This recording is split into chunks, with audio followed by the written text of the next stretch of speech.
Hi everyone, thank you so much for tuning into my video tonight or today or whatever time it is where you're located. If you're into true crime and you're interested in astrology, welcome to my channel. Please hit subscribe. I usually do a few videos a week interpreting the natal charts and helping you guys understand them related to people in true crime in the media. So today I am interpreting the natal chart of Timothy Busfield. Of course, he has been all over the news lately, so I really wanted to get in on this and do a video explaining what I see in terms of his aspects and the planets here for him. He actually does have a verified birth time on Astro Theme. Now, the reliability is a C, so that may not be entirely correct, but I think it's the best that we have to go on. And since it is a verified birth time, I am going to treat this like a normal natal chart. I'm going to go into the houses, so on and so forth. So on Astro Theme, his date of birth is June 12th, 1957, and he was born at 5:18 a.m. in Lansing, Michigan. There is a bit of discrepancy. So if you go onto the internet and Google him and his birth date, there's a couple places on the internet where it says it's 1953, but I'm pretty sure it is 1957. If you Google him, this is what comes up, and this was on Astro Themes. So I think this is probably the most accurate that we're going to get. I do also just want to preface this video by saying that I am not presuming that he is guilty or innocent. I'm not going to take a stance on that. What I am going to do is really take you guys through the aspects of his chart as it relates to power dynamics, sex, romance, so on and so forth, so that we can really get a good understanding of who this person really is underneath what we know about him in the media. So I am going to start with the fifth house, which is the house of sexual pleasure. The eighth house, which we're going to get into, deals with attitudes about sex. But the fifth house is really more about feeling a spark, romance, flirtation, being physically playful, so on and so forth. Interestingly, this house is also about children. So his fifth house is in Libra. The cusp of the fifth house is actually at 0 degrees of Libra, which I didn't catch till just now. And so this is going to actually be ruled by Venus, which we'll get into. So, being that Libra's at 0 degrees on the fifth house cusp, I didn't really give this much thought beforehand, but what I'm thinking in the moment is that he could treat romance and be like really playful with people as a way to kind of get them to like him.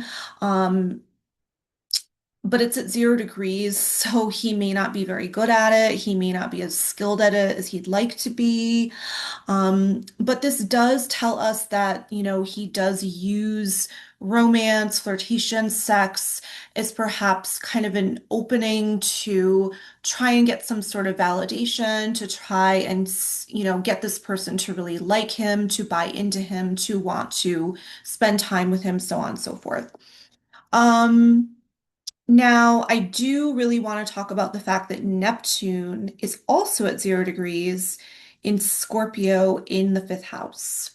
So, Neptune in the fifth house deals with blurring reality, having quite a bit of fantasy about sex or romance, using it as a possible escape. And Neptune is in Scorpio here. So, what this tells me is that this is someone who could be turned on by power dynamics. Um, and then the 0 degrees at Scorpio, this is like somebody who, just like I talked about, the 0 degrees of Libra, they're really trying something on, but they may not be very skilled at it. So, Neptune at 0 degrees of Scorpio, this is someone who could be making a lot of mistakes, but expecting the same results over and over again. This does if you're newer to the channel or you don't know what 0 degrees means, it basically means that you are just starting the energy in this planet in this lifetime. You're kind of starting a new cycle here. So the mistakes that a Neptune at 0 degrees of Scorpio in the fifth house could make are that they could very easily feel pulled towards an erotic interest without really even having much of an awareness about it. They could really become sexually charged by secrets and taboo topics. They may also approach sex in a very secretive way or in some way that they feel may give them some kind of a power or transformation of some sorts. And I'm going to get back to Neptune, but speaking of Neptune, I want to talk about the 12th house. He has quite a bit going on in the 12th in this chart. And so I'm going to talk mostly right now about Mercury in Taurus in the fifth house. So opposite of 0 degrees, when you have a planet at 29 degrees, it's finishing out a lesson that it needs to learn. So in this case, it needs to learn something about Taurus related to Taurus themes in this lifetime. So when you think about it, Taurus rules pleasure, it rules the body, and it rules self-worth. So being that it's in the 12th house, this is someone who could feel, underseen, undervalued. He may have desires that are hidden to him, hidden to others, kept quite private. And Taurus is a very sensual sign. With Mercury in particular, I'm wondering if he may have certain thoughts that really go underground to the point that he dissolves them and they do become split off from his consciousness. Because it's in Taurus in the 12th, he may also have some real hidden fears around being deprived of validation or of feeling physically secure and having everything that he needs. So he does tend to, I would imagine he tends to bottle things up with this Mercury. And if this is the correct birth time, Mercury would actually be his chart ruler. So he needs to actually learn to be comfortable with expressing his needs, with wanting pleasure, and using his voice to get his needs met. What happens with someone like this? And I think you'll see it as we go through the chart. This guy is kind of like a pressure cooker. So he has all these feelings and fantasies and impulses underneath the surface that he really tries not to let on about. It really reminds me of Scorpio, but I think it just gets bigger and bigger to the point that he kind of unleashes. I will say Mercury in Taurus, it's also making a trine to this Jupiter. So that, of course, just expands what he's, this kind of Mercury in Taurus here and everything that I just kind of talked about. Um, oh, yeah. And it's making a square to Pluto. So, again, this is someone who could really become obsessive in his thinking. He could really become super, you know, analytic, really have a hypervigilance, really watch people very closely, um, so on and so forth. So yeah, like I said before, I think Venus is ruling the fifth house for him, because it's in Libra and Venus rules Libra. So Libra is in Cancer in the first house here. So this does show us he may really appear attractive to others.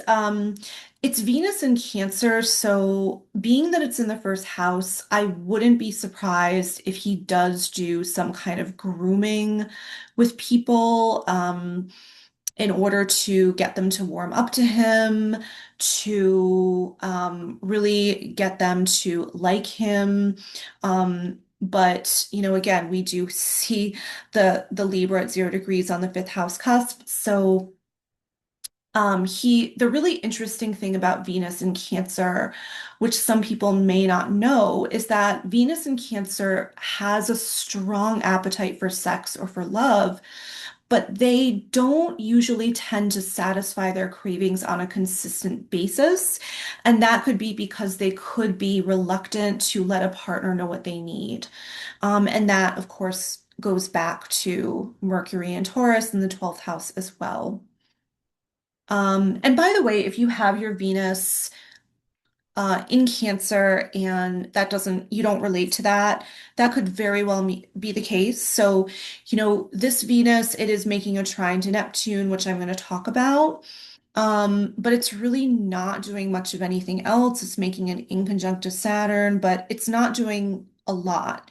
So let's say you have, your Venus in Cancer and it's conjunct a Jupiter in Leo, or it's making an aspect to Mars. That very well, you very well may not relate to what I'm saying about Venus and Cancer. So, with everything, we have to look at other information in the chart in order to really determine your characteristics, what your personality is. We can't just go off of, this is Venus in Cancer, so this means X, Y, and Z. So I just wanted to say that. And Venus making a trine to his Neptune in the fifth. Um, again, this further kind of tells me that he is going to spot people potentially where, he may feel like they could need something from him, and he could really kind of tend to zero in on that. People who are perhaps vulnerable, children. Again, the fifth house does encompass children. Um, and Venus tri-Neptune kind of means to me, this is someone who enjoys sexual expression, almost like an art form. He may not always associate sex with having a committed relationship or that it goes with, being intimate with a partner. In fact, Capricorn rules his eighth house, so I'm going to get into that later. So I think for him, when it comes to sexual pleasure, he may see it more like this enjoyable indulgence, but he may not have done it as often as people would think. Now, Mars is the other sign that comes to mind in terms of sex drive, acting on desires, being assertive. And I think this is going to tell us a lot as well about his psychology. So, first of all, Mars is in his second house here, which means he's going to want to be quite physical when it comes to expressing himself. And this is someone who's going to really want to feel special and chosen, which is interesting since with grooming people to get them to like you, part of the manipulation is to make them feel special when this placement tells us that desire is tied to him feeling valued. So, desire, romantic bonding could become a form of validation for him. And we see that Mars is actually making a square to his Neptune now. And so this is going to create kind of a push and pull for him between what he wants versus what he imagines. The potentially scary thing about this kind of a square, I will say, is that this is someone who could actually misread cues coming from people. They could project fantasies onto other people to the point that, they may mistake others as flirting with them or sending them signals, that the person is really not sending. It's really all in the person who's fantasizing or seeing that. It's kind of more of their imagination or that they're projecting that onto the person. And again, we do have Mars in Cancer, which on its own means he may not indulge his desires for long periods of time, but when he does, it's a big deal. It's kind of a major release, no pun intended. Now, Mars here, it's also making a sesquiquadrate to Saturn. So a sesquiquadrate, it's a lesser known aspect. I actually think it's pretty important. It's a 135-degree angle. So Mars making a sesquiquadrate to Saturn means that he has impulsive energy that often runs into delays and limitations. And there could be an internal struggle he has in terms of balancing his drive with being responsible. Now, what is really, really fascinating to me is that on the day he was arrested, January 13th of this year, Sun and Mars were approaching in the transits were approaching in opposition to this natal Mars. So they were at 22 and 23 degrees of Capricorn, and Venus was 1 degree past this opposition, since it was at 25 Capricorn. So there was a lot going on in the transits that was on his or impacting his Mars on the day of the arrest. And what was going on specifically was that anger and competition was actually being mirrored back at him. So he was being challenged, his self-worth, his image in particular was being challenged, sized up, criticized, and he was forced to take some sort of action and make a decision based on the actions of others who were challenging him. With Mars sesquiquadrate Saturn in the background, this may show up as authority figures like the police or, the judicial system blocking you when you really do have a desire to assert yourself. But even if you try to assert yourself, you really can't win. So I think this is totally emblematic of the fact that, he's arrested, but he puts a statement out there that he's completely innocent. But he ultimately had to turn himself in, and he is in custody right now, if I'm not mistaken, because the judge would not allow him bail. So on this day, he just could not defeat the powers that be, and all of this came to the surface. Eighth house represents secrets, so it's like all of these secrets became revealed. So this is just the amazing stuff about astrology that kind of lights me up, the way it all falls in line, puts the puzzle pieces together, tells us this story. And it's pretty amazing how it all kind of happened on this day of the arrest for him. So going to the eighth house now, I think it's really kind of significant that Capricorn is ruling his eighth house. And so I bring that up also because the ruler of Capricorn is Saturn, which I'm going to get to in a moment. So what does the eighth house represent? I spoke about secrets, so it's about secrets. It's also about shared intimacy. And Capricorn ruling the eighth house in general could indicate that a sexual relationship with a partner is strained or constricted. On the other hand, it could also play out that this person is highly regimented around it. Like, we need to do this Monday, Wednesday, and Friday at 9 p.m. kind of a thing. But it may mean sexual expression could be tightly controlled. I also have to wonder, if since Saturn is making the sesquiquadrate to Mars, if he may have a desire to be intimate, but he experiences some kind of delay or something is holding him back here. I will say, since Saturn is showing up in the sixth house, I'm curious about whether he has some kind of a health condition going on, or there's just too much stress in his body to be able to be intimate with someone like a partner. Um, and then, of course, it could be the opposite. Since Saturn is in the sixth, he thinks of sex with an intimate partner as like part of a very scheduled routine or habit. It's a chore. It's something that I have to do, which, of course, is completely the opposite of the fifth house where his Neptune sits, because this is romance. It's playful. It's, spontaneous romance and you know, flirtatious behavior, if you will. Um, Now, I do want to mention that this Mars in Cancer, actually both Mars and Venus are are being ruled by this moon in Sag, which is on his descendant. I'm not really going to go into the Sagittarius part, but if you guys are watching this and you feel inclined, please bring that up in the chat, in the comments. I really love hearing from everybody, especially when people bring something up that I may not have covered fully, or, they add something that, provides a different lens or a different angle. I kind of want all of us to learn from each other. So if you're watching and you're knowledgeable about astrology and you see something that I don't mention, please bring it up.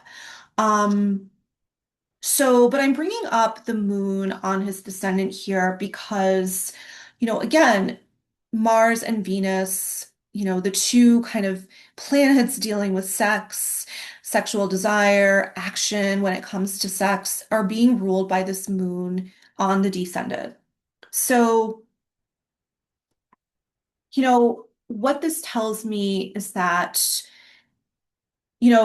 his emotional needs are going to be met through others. So the descendant, if you're newer to astrology, this is the cusp of the seventh house.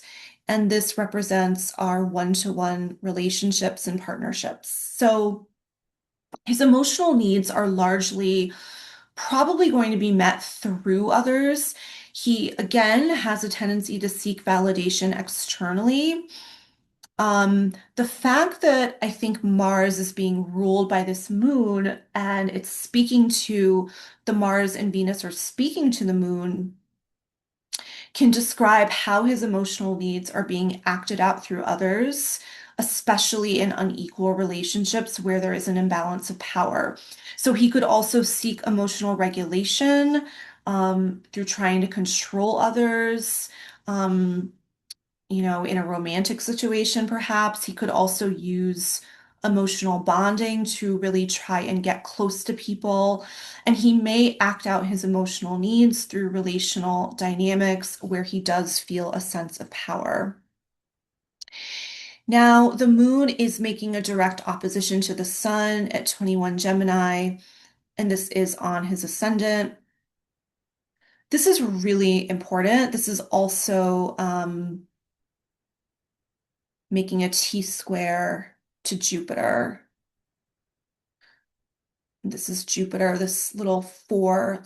I think of it as a funky number four. So that's how I kind of learned what Jupiter was when I was just starting out in astrology. So Moon on the descendant opposing Sun on the ascendant tells us that he may really have trouble identifying his own emotional needs. And so this is kind of giving us further information. This is someone who could project emotions onto other people. So he says something like, I'm not the one who's angry, you're angry. Um, Again, this adds another layer of understanding for us that this is someone who could really not be in touch with his feelings, in touch with his needs. He sees himself as Sun on the ascendant, this kind of autonomous human, aka the sun. So he's powerful, he's an authority figure. He may not be comfortable with being in touch with the fact that he needs a sense of closeness. Instead, it becomes all about the other person. They need me. Again, this fits so well with Venus and Mars in Cancer. He'll be very quick to take care of someone else because they are in need, when in reality, he is the one who needs something from them, which he fails to recognize. This could also potentially cause him to violate boundaries where he rationalizes it. Like I said before, well, they needed me, they wanted me, therefore I gave them what I thought they wanted. The fact that this opposition, they're making this T square to Jupiter, you know, this means that all the energy is getting channeled through this Jupiter, and Jupiter makes things bigger. When Jupiter makes connection with planets, especially in this way, it really could cause him to go into overdrive, to take risks, um, to really try and get his needs met in some kind of assertive way, in ways that are risky, in ways that are impulsive. So that is quite interesting. So let me know what you think of my interpretation of the chart. Um, there are some things that are really important I didn't go into. I know I mentioned Mercury making the square to Pluto. That's something I could have gone into a little bit more. So feel free to comment on things that you see that, you're curious about, you have questions about, or things that I didn't really go into. Um, Again, if you're interested in true crime and astrology, please subscribe. Let me know if there's anyone in true crime in the media whose natal chart you would like for me to interpret. Stay tuned for my next video, and thank you so much for watching as always.